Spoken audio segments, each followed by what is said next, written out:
Motivation को लेकर आपको जब भी ऐसा लगे कि आप डीमोटिवेटेड हो रहे हैं, देखिए मोटिवेशन के दो तरीके होते हैं। एक तरीका होता है हवाई किस्म का तरीका, मेरे जैसे किसी स्पीकर को बुला लीजिए, ये हवाई तरीका है, इससे कुछ बात बनती नहीं है, लगता है कि बात बन गई, बनती नहीं है। और कई मोटिवेटर्स तो मैंने ऐसे देखे हैं जो मंच पे आके आगे लगा देते हैं, यस यू कैन, सब बोलेंगे यस वी कैन, सबको लगता हो गया। वो असर रहता है आधे घंटे तक, जैसे गुब्बारे में हीलियम गैस भरते हैं, गुब्बारा उड़ता है, गुब्बारे को लगता है कि मैं तो महान हूं, मैं तो हवा में हूं, आसमान में हूं। थोड़ी देर में गैस खत्म हो जाती है और गैस खत्म होते सूर्य के नीचे आता है गुब्बारा। एक तो वैसा मोटिवेशन है कि मैं थोड़ी आग लगा दूं, 10 बार जोर से बोलूं, आप भी बोले जोर जोर से, एकदम खून गर्म हो जाए, आप बाहर निकले, आपको लग रहा है कि आप कुछ भी कर सकते हैं, आधे घंटे बाद लग रहा है अरे हम तो वैसे के वैसे हैं। एक तो वो मोटिवेशन है जो आधे एक घंटे वाला होता है, उसमें मेरा कोई इंटरेस्ट नहीं है, ना मैं वैसा मोटिवेटर बनना चाहता हूं। असली मोटिवेशन कहां से आता है? एक तो असली मोटिवेशन ऐसा नहीं होता कि एक साल में एक स्पीच सुनी, एक साल के लिए मोटिवेट हो गए, नहीं। असली मोटिवेशन आता है जिंदगी की जरूरतों से, आसपास से, डेली लाइफ से आता है। और डेली लाइफ से मोटिवेशन चाहिए तो क्या करना चाहिए? ये मैं 3-4 टिप्स दे रहा हूं, आप सब इसको फॉलो करें, आपको डीमोटिवेशन कम से कम नहीं होगा। एकदम आराम से जिंदगी जीनी है, दुखी होना ही नहीं है। सबसे पहली बात, अपने आप से इतनी उम्मीदें नहीं पाल लेनी है जो पूरी नहीं हो सकती। और मैं आमतौर पर जब मोटिवेशन के लिए कोई मुझसे कहता है ना, मैं कहता हूं बच्चों को मत बुलाइए, उनके पेरेंट्स को बुला लीजिए।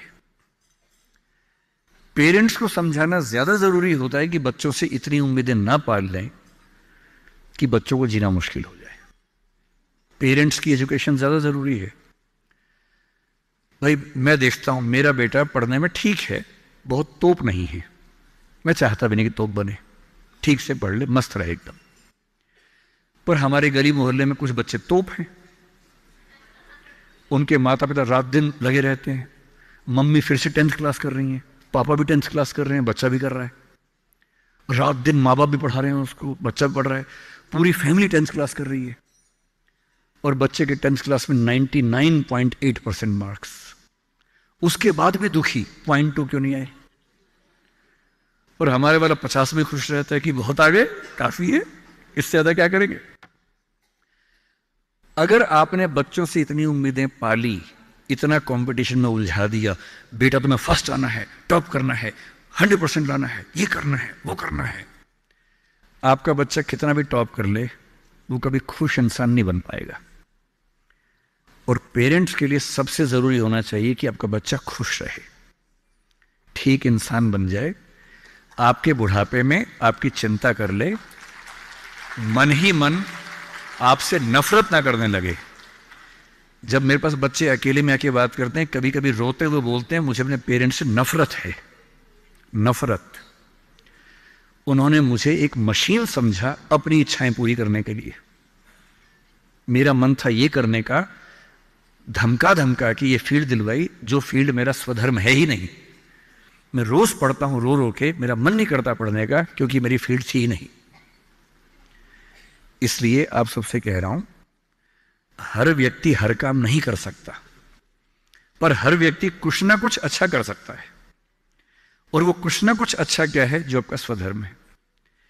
इतनी उम्मीद मत पालिए। मसलन क्रिकेट भारत का शौक आजकल सब लोगों को हो गया है, लाखों बच्चे क्रिकेट खेल रहे हैं गली मोहल्ले में, सबको आईपीएल में आना है, सबको भारत की टीम में आना है। पर भारत की टीम में कुल 16 लोग आएंगे, उनमें भी 11 खेलेंगे, 5 बाहर बैठेंगे। और लाखों लोग क्रिकेट खेल रहे हैं, रात दिन की टीम में आना है। ध्यान रखना है, आप जो भी रास्ता चुनेंगे उसमें सफल होने से ज्यादा संभावना विफल होने की है। इसलिए तैयारी करते हुए इस चीज की भी तैयारी करनी है कि नहीं हुआ तो क्या होगा। और मैं बच्चों को बार बार कहता हूं, जिंदगी बहुत बड़ी है, नौकरी जिंदगी का एक छोटा सा हिस्सा है। मिले बढ़िया, ना मिले भाड़ में जाए, एकदम भाड़ में जाए। ठीक।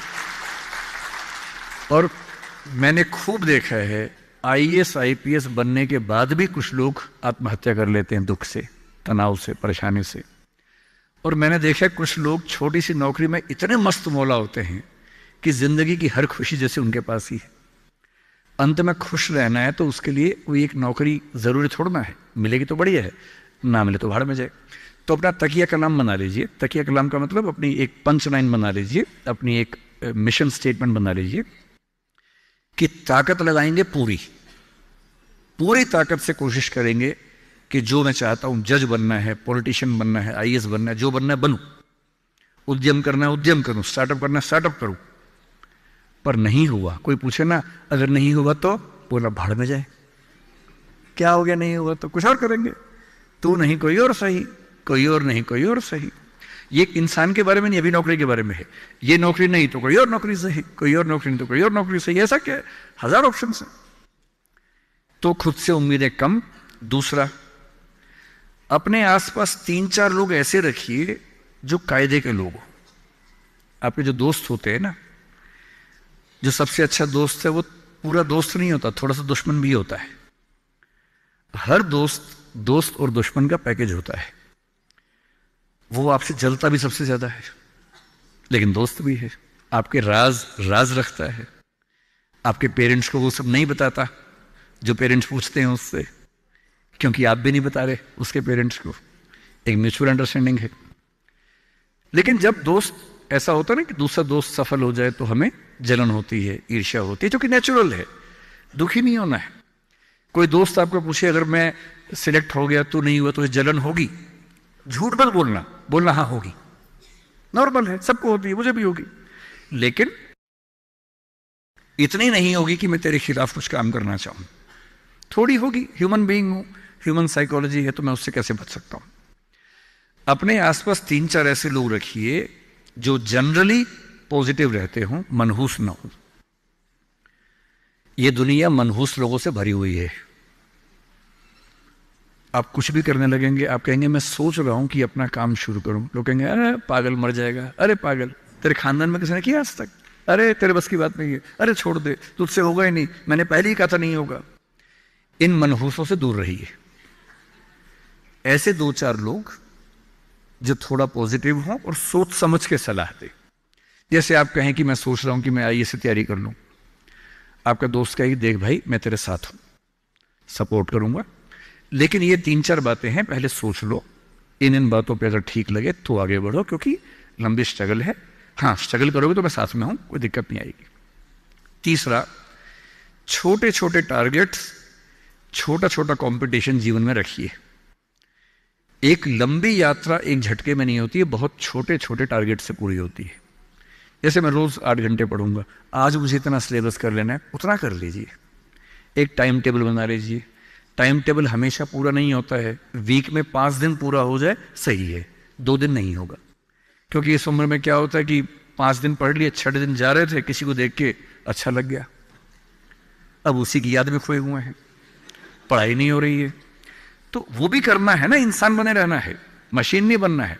तो 5 दिन पढ़िए, 6 दिन मोहब्बत का रखिए, दोस्ती का रखिए, खेलने का रखिए, और इन सब चीज़ों को मैनेज करते हुए एक अच्छी लाइफ के साथ अगर टारगेट्स लेके चलेंगे, छोटा छोटा कंपटीशन अपने दोस्तों के साथ करते हुए आगे बढ़ें, तो मोटिवेशन आमतौर पर बना रहता है। और जब जब डीमोटिवेशन ज़्यादा होने लगे तो मेरे जैसे किसी की बात सुन लीजिए, 1-2 घंटे के लिए गुब्बारा फूल जाएगा, और 2 घंटे के लिए अगर उस फेज से आप निकल गए तो चीज़ें ठीक रहेंगी।